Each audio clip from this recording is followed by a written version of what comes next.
The premature burial. There are certain themes of which the interest is all-absorbing, but which are too entirely horrible for the purposes of legitimate fiction. These the mere romanticist must eschew if he do not wish to offend or to disgust. They are, with propriety, handled only when the severity and majesty of truth sanctify and sustain them. We thrill, for example, with the most intense of pleasurable pain over the accounts of the passage of the Beresina, of the earthquake at Lisbon, of the plague at London, of the massacre of St. Bartholomew, or of the stifling of the 123 prisoners in the Black Hole at Calcutta. But in these accounts it is the fact, it is the reality, it is the history which excites.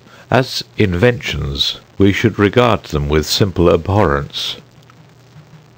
I have mentioned some few of the more prominent and august calamities on record, but in these it is the extent, not less than the character, of the calamity which so vividly impresses the fancy.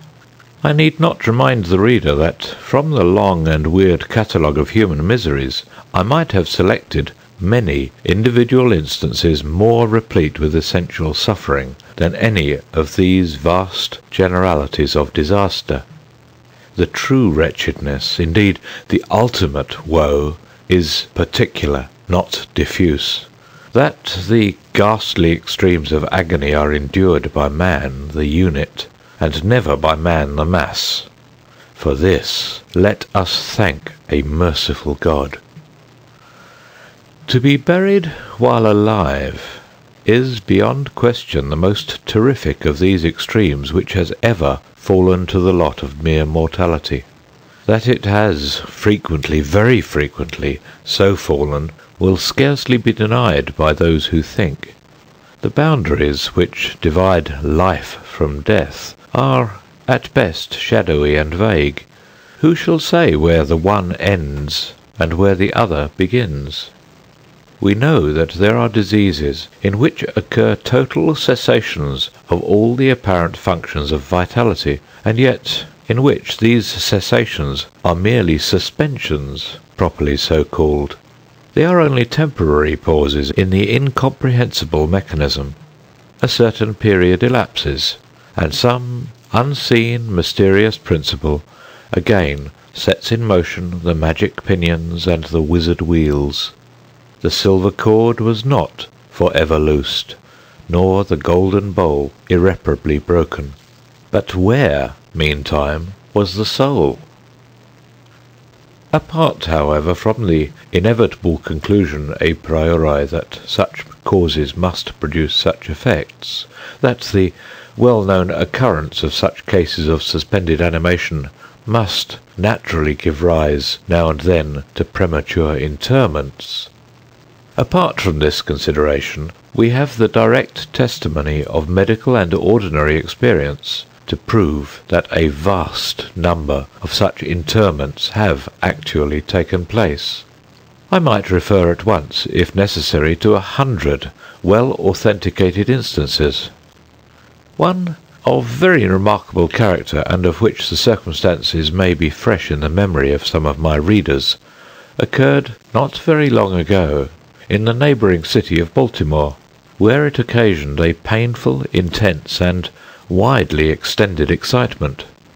The wife of one of the most respectable citizens, a lawyer of eminence and a member of Congress, was seized with a sudden and unaccountable illness which completely baffled the skill of her physicians. After much suffering she died, or was supposed to die. No one suspected, indeed, or had reason to suspect, that she was not actually dead. She presented all the ordinary appearances of death. The face assumed the usual pinched and sunken outline. The lips were of the usual marble pallor. The eyes were lustreless. There was no warmth. Pulsation had ceased. For 3 days the body was preserved unburied, during which it had acquired a stony rigidity. The funeral, in short, was hastened on account of the rapid advance of what was supposed to be decomposition. The lady was deposited in her family vault, which for 3 subsequent years was undisturbed. At the expiration of this term it was opened for the reception of a sarcophagus. But alas, how fearful a shock awaited the husband, who personally threw open the door! As its portals swung outwardly back, some white apparelled object fell rattling within his arms. It was the skeleton of his wife in her yet unmoulded shroud. A careful investigation rendered it evident that she had revived within 2 days after her entombment, that her struggles within the coffin had caused it to fall from a ledge or shelf to the floor, where it was so broken as to permit her escape. A lamp which had been accidentally left full of oil within the tomb was found empty. It might have been exhausted, however, by evaporation. On the uttermost of the steps which led down into the dread chamber was a large fragment of the coffin, with which it seemed that she had endeavoured to arrest attention by striking the iron door. While thus occupied she probably swooned, or possibly died, through sheer terror, and, in failing, her shroud became entangled in some ironwork which projected interiorly. Thus she remained, and thus she rotted, erect. In the year 1810, a case of living inhumation happened in France, attended with circumstances which go far to warrant the assertion that truth is indeed stranger than fiction. The heroine of the story was a Mademoiselle Victorine Lafourcade, a young girl of illustrious family, of wealth, and of great personal beauty. Among her numerous suitors was Julien Bossuet, a poor litterateur, or journalist of Paris. His talents and general amiability had recommended him to the notice of the heiress, by whom he seems to have been truly beloved, but her pride of birth decided her finally to reject him, and to wed a Monsieur Renelle, a banker and a diplomatist of some eminence. After marriage, however, this gentleman neglected and perhaps even more positively ill-treated her. Having passed with him some wretched years, she died. At least, her condition so closely resembled death as to deceive everyone who saw her. She was buried, not in a vault, but in an ordinary grave in the village of her nativity. Filled with despair and still inflamed by the memory of a profound attachment, the lover journeys from the capital to the remote province in which the village lies, with the romantic purpose of disinterring the corpse and possessing himself of its luxuriant tresses. He reaches the grave. At midnight he unearths the coffin, opens it, and is in the act of detaching the hair when he is arrested by the unclosing of the beloved eyes. In fact, the lady had been buried alive. Vitality had not altogether departed, and she was aroused by the caresses of her lover from the lethargy which had been mistaken for death. He bore her frantically to his lodgings in the village. He employed certain powerful restoratives, suggested by no little medical learning. In fine, she revived. She recognized her preserver. She remained with him until, by slow degrees, she fully recovered her original health. Her woman's heart was not adamant, and this last lesson of love sufficed to soften it. She bestowed it upon Bossuet. She returned no more to her husband, but, concealing from him her resurrection, fled with her lover to America. 20 years afterward, the two returned to France, in the persuasion that time had so greatly altered the lady's appearance that her friends would be unable to recognize her. They were mistaken, however, for at the first meeting Monsieur Renelle did actually recognize and make claim to his wife. This claim she resisted, and a judicial tribunal sustained her in her resistance, deciding that the peculiar circumstances, with the long lapse of years, had extinguished not only equitably but legally the authority of the husband. The Chirurgical Journal of Leipzig, a periodical of high authority and merit, which some American bookseller would do well to translate and republish, records in a late number a very distressing event of the character in question. An officer of artillery, a man of gigantic stature and of robust health, being thrown from an unmanageable horse, received a very severe contusion upon the head, which rendered him insensible at once. The skull was slightly fractured, but no immediate danger was apprehended. Trepanning was accomplished successfully. He was bled, and many other of the ordinary means of relief were adopted. Gradually, however, he fell into a more and more hopeless state of stupor, and finally it was thought that he died. The weather was warm, and he was buried with indecent haste in one of the public cemeteries. His funeral took place on Thursday. On the Sunday following, the grounds of the cemetery were, as usual, much thronged with visitors, and about noon an intense excitement was created by the declaration of a peasant that while sitting upon the grave of the officer he had distinctly felt a commotion of the earth, as if occasioned by one struggling beneath. At first little attention was paid to the man's asseveration, but his evident terror and the dogged obstinacy with which he persisted in his story had at length their natural effect upon the crowd. Spades were hurriedly procured, and the grave, which was shamefully shallow, was in a few minutes so far thrown open that the head of its occupant appeared. He was then seemingly dead, but he sat nearly erect within his coffin, the lid of which, in his furious struggles, he had partially uplifted. He was forthwith conveyed to the nearest hospital, and there pronounced to be still living, although in an asphytic condition. After some hours he revived, recognized individuals of his acquaintance, and in broken sentences spoke of his agonies in the grave. From what he related, it was clear that he must have been conscious of life for more than an hour, while inhumed, before lapsing into insensibility. The grave was carelessly and loosely filled with an exceedingly porous soil, and thus some air was necessarily admitted. He heard the footsteps of the crowd overhead, and endeavoured to make himself heard in turn. It was the tumult within the grounds of the cemetery, he said, which appeared to awaken him from a deep sleep. But no sooner was he awake than he became fully aware of the awful horrors of his position. This patient, it is recorded, was doing well and seemed to be in a fair way of ultimate recovery, but fell a victim to the quackeries of medical experiment.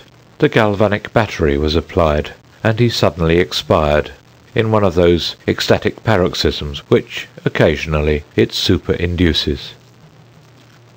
The mention of the galvanic battery, nevertheless, recalls to my memory a well-known and very extraordinary case in point, where its action proved the means of restoring to animation a young attorney of London, who had been interred for 2 days. This occurred in 1831, and created at the time a very profound sensation wherever it was made the subject of converse. The patient, Mr. Edward Stapleton, had died, apparently of typhus fever, accompanied with some anomalous symptoms which had excited the curiosity of his medical attendants. Upon his seeming decease, his friends were requested to sanction a post-mortem examination, but declined to permit it. As often happens when such refusals are made, the practitioners resolved to disinter the body and dissect it at leisure, in private. Arrangements were easily effected with some of the numerous corps of body-snatchers with which London abounds, and upon the 3rd night after the funeral, the supposed corpse was unearthed from a grave 8 feet deep, and deposited in the opening chamber of one of the private hospitals. An incision of some extent had actually been made in the abdomen when the fresh and undecayed appearance of the subject suggested an application of the battery. One experiment succeeded another, and the customary effects supervened. with nothing to characterize them in any respect except, upon one or two occasions, a more than ordinary degree of lifelikeness in the convulsive action. It grew late. The day was about to dawn, and it was thought expedient at length to proceed at once to the dissection. A student, however, was especially desirous of testing a theory of his own, and insisted upon applying the battery to one of the pectoral muscles. A rough gash was made, and a wire hastily brought in contact, when the patient, with a hurried but quite unconvulsive movement, arose from the table, stepped into the middle of the floor, gazed about him uneasily for a few seconds, and then spoke. What he said was unintelligible, but words were uttered. The syllabification was distinct. Having spoken, he fell heavily to the floor. For some moments all were paralysed with awe, but the urgency of the case soon restored them their presence of mind. It was seen that Mr. Stapleton was alive, although in a swoon. Upon exhibition of ether he revived, and was rapidly restored to health, and to the society of his friends, from whom, however, all knowledge of his resuscitation was withheld, until a relapse was no longer to be apprehended. Their wonder, their rapturous astonishment, may be conceived. The most thrilling peculiarity of this incident, nevertheless, is involved in what Mr. S. himself asserts. He declares that at no period was he altogether insensible, that dully and confusedly he was aware of everything which happened to him, from the moment in which he was pronounced dead by his physicians to that in which he fell swooning to the floor of the hospital. "I am alive!" were the uncomprehended words which, upon recognising the locality of the dissecting room, he had endeavoured, in his extremity, to utter. It were an easy matter to multiply such histories as these, but I forbear, for indeed we have no need of such to establish the fact that premature interments occur. When we reflect how very rarely, from the nature of the case, we have it in our power to detect them, we must admit that they may frequently occur without our cognizance. Scarcely, in truth, is a graveyard ever encroached upon for any purpose, to any great extent, that skeletons are not found in postures which suggest the most fearful of suspicions. Fearful indeed the suspicion, but more fearful the doom. It may be asserted, without hesitation, that no event is so terribly well adapted to inspire the supremeness of bodily and of mental distress, as is burial before death. The unendurable oppression of the lungs, the stifling fumes from the damp earth, the clinging to the death garments, the rigid embrace of the narrow house, the blackness of the absolute night, the silence, like a sea that overwhelms, the unseen but palpable presence of the conqueror worm. These things, with the thoughts of the air and grass above, with memory of dear friends who would fly to save us if but informed of our fate, and with consciousness that of this fate they can never be informed, that our hopeless portion is that of the really dead, these considerations, I say, carry into the heart which still palpitates a degree of appalling and intolerable horror from which the most daring imagination must recoil. We know of nothing so agonizing upon earth. We can dream of nothing half so hideous in the realms of the nethermost hell.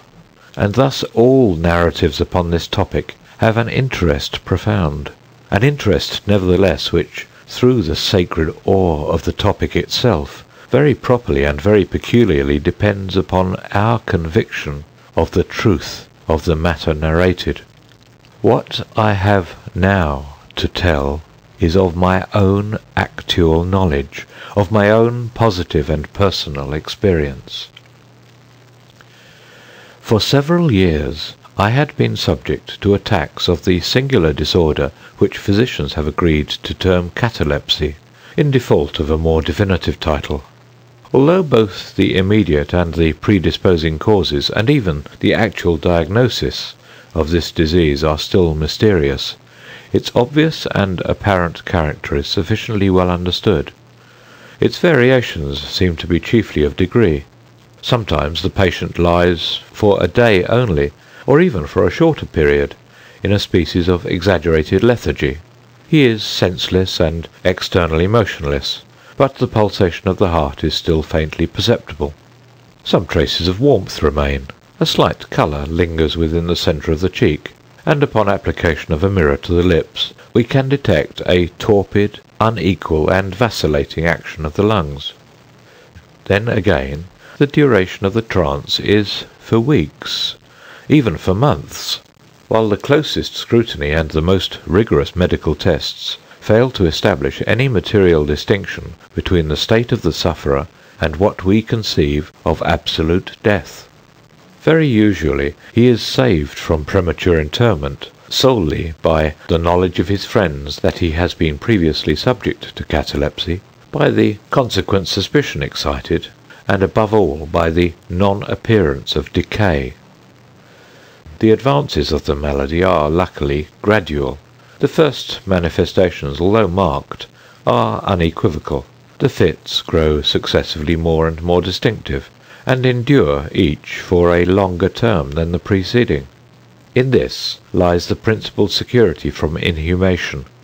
The unfortunate, whose first attack should be of the extreme character which is occasionally seen, would almost inevitably be consigned alive to the tomb. My own case differed in no important particular from those mentioned in medical books. Sometimes, without any apparent cause, I sank, little by little, into a condition of hemi-syncope, or half-swoon, and in this condition, without pain, without ability to stir, or, strictly speaking, to think, but with a dull, lethargic consciousness of life, and of the presence of those who surrounded my bed, I remained, until the crisis of the disease restored me, suddenly, to perfect sensation. At other times I was quickly and impetuously smitten. I grew sick and numb, and chilly, and dizzy, and so fell prostrate at once. Then, for weeks, all was void, and black, and silent, and nothing became the universe. Total annihilation could be no more. From these latter attacks I awoke, however, with a gradation slow in proportion to the suddenness of the seizure. Just as the day dawns to the friendless and houseless beggar who roams the streets throughout the long, desolate winter night, just so tardily, just so wearily, just so cheerily came back the light of the soul to me. Apart from the tendency to trance, however, my general health appeared to be good, nor could I perceive that it was at all affected by the one prevalent malady, unless indeed an idiosyncrasy in my ordinary sleep may be looked upon as superinduced. Upon awaking from slumber I could never gain at once thorough possession of my senses, and always remained for many minutes in much bewilderment and perplexity, the mental faculties in general, but the memory in especial, being in a condition of absolute abeyance. In all that I endured there was no physical suffering, but of moral distress an infinitude. My fancy grew charnel. I talked of worms, of tombs and epitaphs. I was lost in reveries of death, and the idea of premature burial held continual possession of my brain. The ghastly danger to which I was subjected haunted me day and night. In the former, the torture of meditation was excessive, in the latter, supreme. When the grim darkness overspread the earth, then, with every horror of thought, I shook as the quivering plumes upon the hearse. When nature could endure wakefulness no longer, it was with a struggle that I consented to sleep, for I shuddered to reflect that upon waking I might find myself the tenant of a grave, and when finally I sank into slumber, it was only to rush at once into a world of phantasms, above which, with vast sable overshadowing wing, hovered, predominant, the one sepulchral idea. From the innumerable images of gloom which thus oppressed me in dreams, I select for record but a solitary vision. Methought I was immersed in a cataleptic trance of more than usual duration and profundity. Suddenly there came an icy hand upon my forehead, and an impatient, gibbering voice whispered the word "Arise!" within my ear. I sat erect.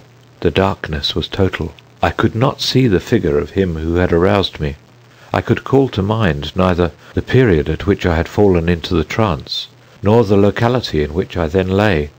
While I remained motionless and busied in endeavours to collect my thought, the cold hand grasped me fiercely by the wrist, shaking it petulantly, while the gibbering voice said again, "Arise! Did I not bid thee arise?" "And who," I demanded, "art thou?" "I have no name in the regions which I inhabit," replied the voice, mournfully. "I was mortal, but am fiend. I was merciless, but am pitiful. Thou dost feel that I shudder. My teeth chatter as I speak, yet it is not with the chilliness of the night without end. But this hideousness is insufferable. How canst thou tranquilly sleep? I cannot rest for the cry of these great agonies. These sights are more than I can bear. Get thee up, come with me into the outer night, and let me unfold to thee the graves. Is this not a spectacle of woe? Behold!" I looked, and the unseen figure, which still grasped me by the wrist, had caused to be thrown open the graves of all mankind, and from each issued the faint phosphoric radiance of decay, so that I could see into the innermost recesses, and there view the shrouded bodies in their sad and solemn slumbers with the worm. But, alas, the real sleepers were fewer, by many millions, than those who slumbered not at all. And there was a feeble struggling, and there was a general sad unrest, and from out the depths of the countless pits there came a melancholy rustling from the garments of the buried, and of those who seemed tranquilly to repose, I saw that a vast number had changed, in a greater or less degree, the rigid and uneasy position in which they had originally been entombed. And the voice again said to me as I gazed, "Is it not a pitiful sight?" But before I could find words to reply, the figure had ceased to grasp my wrist. The phosphoric lights expired, and the graves were closed with a sudden violence, while from out them arose a tumult of despairing cries, saying again, "Is it not, O God, is it not a very pitiful sight?" Fantasies such as these, presenting themselves at night, extended their terrific influence far into my waking hours. My nerves became thoroughly unstrung, and I fell a prey to perpetual horror. I hesitated to ride, or to walk, or to indulge in any exercise that would carry me from home. In fact, I no longer dared trust myself out of the immediate presence of those who were aware of my proneness to catalepsy, lest, falling into one of my usual fits, I should be buried before my real condition could be ascertained. I doubted the care, the fidelity of my dearest friends. I dreaded that in some trance of more than customary duration they might be prevailed upon to regard me as irrecoverable. I even went so far as to fear that as I occasioned much trouble, they might be glad to consider any very protracted attack as sufficient excuse for getting rid of me altogether. It was in vain they endeavoured to reassure me by the most solemn promises. I exacted the most sacred oaths that under no circumstances they would bury me until decomposition had so materially advanced as to render farther preservation impossible. And even then my mortal terrors would listen to no reason, would accept no consolation. I entered into a series of elaborate precautions. Among other things, I had the family vault so remodelled as to admit of being readily opened from within. The slightest pressure upon a long lever that extended far into the tomb would cause the iron portal to fly back. There were arrangements also for the free admission of air and light, and convenient receptacles for food and water, within immediate reach of the coffin intended for my reception. This coffin was warmly and softly padded, and was provided with a lid fashioned upon the principle of the vault door, with the addition of springs so contrived that the feeblest movement of the body would be sufficient to set it at liberty. Beside all this, there was suspended from the roof of the tomb a large bell, the rope of which, it was designed, should extend through a hole in the coffin, and so be fastened to one of the hands of the corpse. But, alas, what avails the vigilance against the destiny of man? Not even these well-contrived securities sufficed to save from the uttermost agonies of living inhumation a wretch to these agonies foredoomed. There arrived an epoch, as often before there had arrived, in which I found myself emerging from total unconsciousness into the first feeble and indefinite sense of existence. Slowly, with a tortoise gradation, approached the faint grey dawn of the cycle day, a torpid uneasiness, an apathetic endurance of dull pain, no care, no hope, no effort. Then, after a long interval, a ringing in the ears. Then, after a lapse still longer, a prickling or tingling sensation in the extremities. Then a seemingly eternal period of pleasurable quiescence, during which the awakening feelings are struggling into thought. Then a brief re-sinking into nonentity. Then a sudden recovery. At length the slight quivering of an eyelid, and immediately thereon an electric shock of a terror, deadly and indefinite, which sends the blood in torrents from the temples to the heart.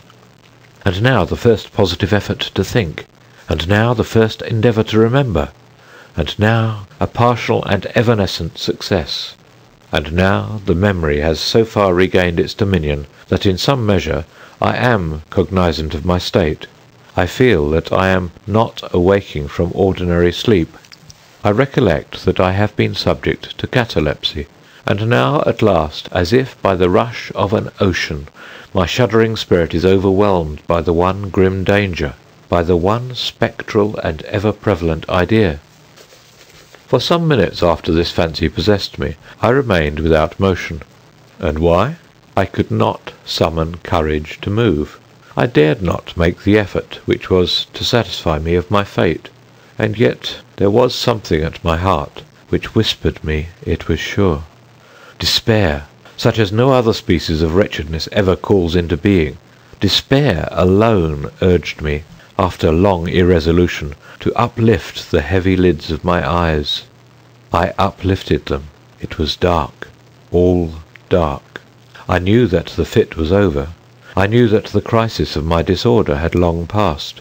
I knew that I had now fully recovered the use of my visual faculties, and yet it was dark, all dark, the intense and utter raylessness of the night that endureth for evermore. I endeavoured to shriek, and my lips and my parched tongue moved convulsively together in the attempt, but no voice issued from the cavernous lungs, which, oppressed as if by the weight of some incumbent mountain, gasped and palpitated with the heart at every elaborate and struggling inspiration.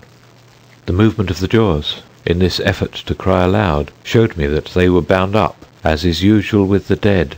I felt too that I lay upon some hard substance, and by something similar my sides were also closely compressed. So far I had not ventured to stir any of my limbs, but now I violently threw up my arms, which had been lying at length with the wrists crossed. They struck a solid wooden substance, which extended above my person at an elevation of not more than 6 inches from my face. I could no longer doubt that I reposed within a coffin at last. And now, amid all my infinite miseries, came sweetly the cherub hope, for I thought of my precautions. I writhed, and made spasmodic exertions to force open the lid. It would not move. I felt my wrists for the bell-rope. It was not to be found. and now the comforter fled for ever, and a still sterner despair reigned triumphant, for I could not help perceiving the absence of the paddings which I had so carefully prepared. And then, too, there came suddenly to my nostrils the strong, peculiar odour of moist earth. The conclusion was irresistible. I was not within the vault. I had fallen into a trance while absent from home, while among strangers, when or how I could not remember, and it was they who had buried me as a dog, nailed up in some common coffin, and thrust deep, deep, and for ever into some ordinary and nameless grave. As this awful conviction forced itself thus into the innermost chambers of my soul, I once again struggled to cry aloud, and in this second endeavour I succeeded. A long, wild, and continuous shriek, or yell of agony, resounded through the realms of the subterranean night. "Hello, hello there," said a gruff voice in reply. "What the devil's the matter now?" said a second. "Get out of that," said a third. "What do you mean by yowling in that 'ere kind of style, like a cattymount?" said a fourth, and hereupon I was seized and shaken without ceremony for several minutes by a junto of very rough-looking individuals. They did not arouse me from my slumber, for I was wide awake when I screamed, but they restored me to the full possession of my memory. This adventure occurred near Richmond in Virginia. Accompanied by a friend, I had proceeded upon a gunning expedition some miles down by the banks of the James River. Night approached, and we were overtaken by a storm. The cabin of a small sloop lying at anchor in the stream, and laden with garden mould, afforded us the only available shelter. We made the best of it, and passed the night on board. I slept in one of the only 2 berths in the vessel, and the berths of a sloop of 60 or 20 tons need scarcely be described. That which I occupied had no bedding of any kind. Its extreme width was 18 inches. The distance of its bottom from the deck overhead was precisely the same. I found it a matter of exceeding difficulty to squeeze myself in. Nevertheless, I slept soundly, and the whole of my vision, for it was no dream and no nightmare, arose naturally from the circumstances of my position, from my ordinary bias of thought, and from the difficulty, to which I have alluded, of collecting my senses, and especially of regaining my memory for a long time after awaking from slumber. The men who shook me were the crew of the sloop, and some labourers engaged to unload it. From the load itself came the earthy smell. The bandage about the jaws was a silk handkerchief, in which I had bound up my head, in default of my customary nightcap. The tortures endured, however, were indubitably quite equal for the time to those of actual sepulture. They were fearfully, they were inconceivably hideous.